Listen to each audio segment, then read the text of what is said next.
안녕하세요. 오늘은 아직도 논란거리가 많고 이 피해액이 천문학적으로 발생하는 지역주택 조합에 대해서 설명드리려고 해요. 일단 간단하게 재개발과 이제 지역주택 조합에 대해서 설명을 드리면 쭉 보시면 기본 계획부터 해서 준공 입주 청산 마지막 단계까지 재개발은 뭔가 이게 단계가 많죠. 근데 지역주택 조합은 얼추 보기만 해도 짧죠, 단계가. 그리고 기본 계획이나 정비 계획 이런 모든 단계에서 시군구청장의 승인이 필요해요. 재개발 같은 경우엔.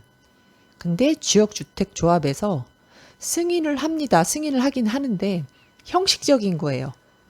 시군구에서 책임을 져주지 않는.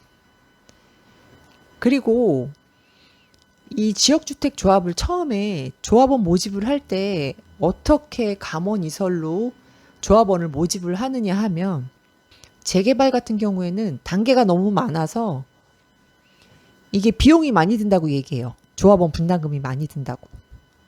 근데 여기서는 굉장히 짧잖아요. 한 5가지 단계밖에 안 되기 때문에 짧기 때문에 조합원 분담금이 없다는 식으로 거짓말을 하죠. 없지 않죠, 전혀. 일단 이렇게 간단하게 차이점을 설명을 해드리고, 자, 바로 지주택 가입 유의사항에 대해서 설명을 드릴 거예요. 여기에 보면은 재개발과 차이점이 이제 확연히 드러나죠. 자, 보시면 재개발 재건축과 무관해요. 가구 수의 50% 이상 동의만 되면 시군구에서 형식적으로 조합 설립 인가를 해줍니다. 자, 이 가구 수의 50% 이상 동의만 되면 조합 설립 인가를 해준다는 건 재개발하고 같아요. 자, 근데 지주택 조합원 모집에 대해 구하고 군청에 신고를 득해도 군구청이 지주택 사업을 보증하는 것이 아니에요. 제가 아까 말씀드렸죠. 형식적으로 승인만 해줘요. 토지 사용 동의서 작성 시 토지 매매 제한 등 재사권 행사가 제한될 수 있습니다. 당연히 재산권 행사가 제한될 수 있는 게 아니고 제한되죠. 자, 아파트 건립을 위해서 주택 건설 대지 면적의 최소 95% 이상 토지 소유권 확보가 필요해요. 조합으로 등기 이전을 해주는 거죠. 토지 소유권 확보에 필요한 시간과 비용은 조합원이 부담하게 됨. 말이 95%지. 이렇게든 저렇게든 확보가 안 되면 이 시간과 비용에 대해서 조합원이 전부 부담하게 돼요. 자, 조합원 분담금은 확정된 것이 아니며 사업 경과에 따라 증가분은 조합원이 부담하게 되며 납입 거부 등에 대해 연체금이 발생됨. 이거 진짜 뉴스에 많이 나오죠. 발을 뺄 수도 없고 계속 납입금을 내자니 밑도 끝도 없이 깨진 독에 물 붓게 하는 것 같고 막 죽어라 죽어라 하는 거죠.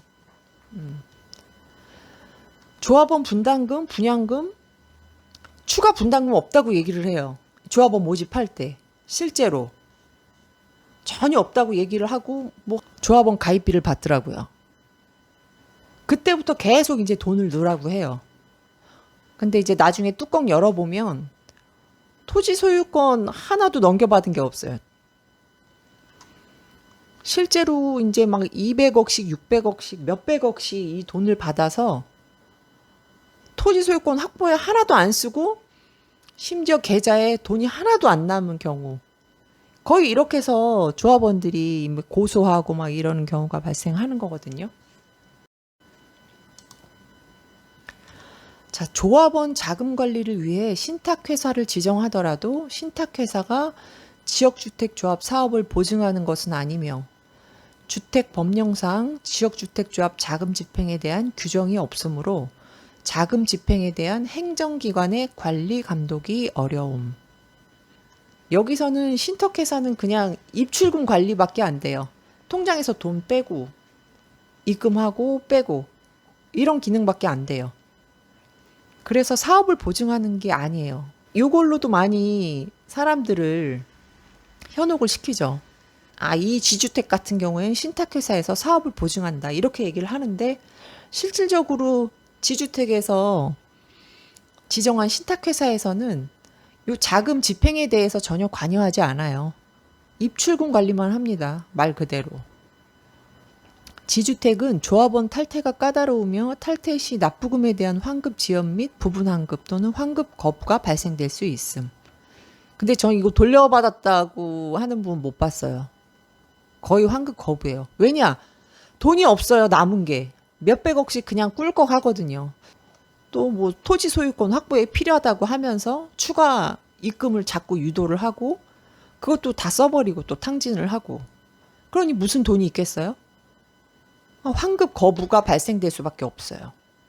전에는 조합원 탈퇴 이게 안 됐잖아요.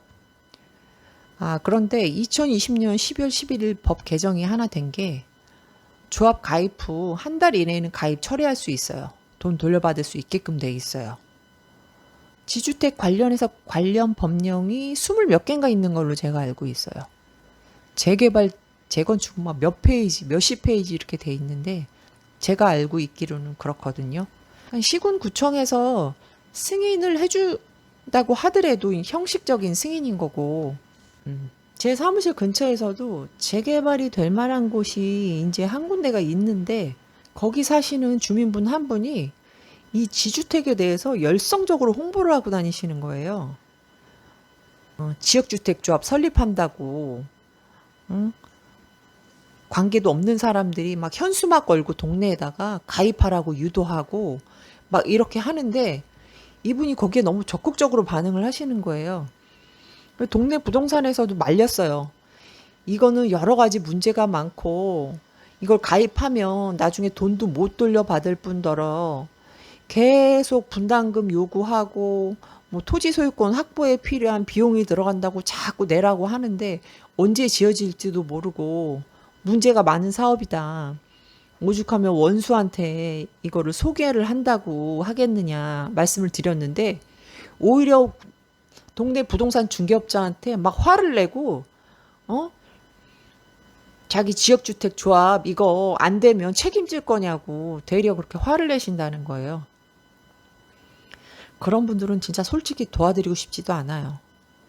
이 지주택 한 번만 검색을 해봐도 문제점이 쭈르륵 나오고 거기에 관련된 기사가 얼마나 많이 나오는데 아직도 이렇게 무지하고 무식한 말씀 하고 다니시는 분이 있더라고요. 안 들으려고 해요. 뒤에 조합자 들어가면 그냥 재개발 조합원인 줄 아는 거예요. 최근 기사를 몇 개 소개를 해드리면 충북 청주 사직 2구역 지주택 조합원들 이분들은 이제 지난 2016년에 홍보관 열고 2019년에 입주 예정이었어요. 추가 분담금이 없다는 확약서를 발급해 준다고 해서 조합원으로 이제 가입을 하셨는데 이후에 조합원 토지 매입에 필요하다면서 조합원들에게 조합 통장에 잔압금을 입금하라고 안내했습니다. 근데 8개월 뒤 조합 임원의 내부 폭로가 이어졌고요.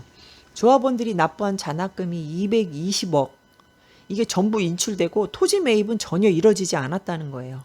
실제로 조합 통장에 1천만 원가량의 잔고가 있었고 160억 원의 빚만 떠안게 됐다는 거죠. 조합장부터 해서 조합 관련된 몇몇 임원, 뭐 감사구, 이사구 이런 사람들이 다 비용을 나눠서 흥청망청 써버린 거예요. 뭐 검찰에 고소를 했대요. 이렇게 해서.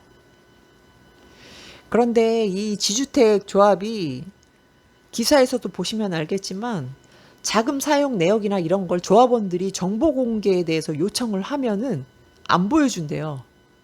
이런 사기꾼들은 나 돈 없어요 배째라 하면 그냥 몇 년 살다 나오면 그만이에요. 조합원들의 돈은 그냥 공중에 확 날아가 버린 거예요. 아무튼 여러 사례가 많은데 최근에 있던 사례를 제가 간단히 설명을 드렸어요.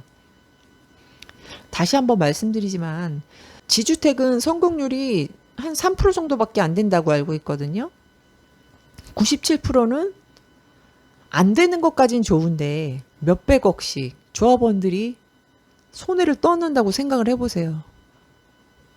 그 돈 한 3천만 원 이렇게 조합비 내고 나중에 중도금, 잔금 대출, 집단 대출 받고 이러면 싼 아파트 하나 나한테 생긴다 이렇게 생각을 했던 분들은 자, 전 재산 거기다 넣고도 모자라서 뭐 연체료가 붙고 빼자니 기존에 들어간 돈이 너무 많고 진퇴양난에 빠져서 정말 패가망신을 하는 거거든요.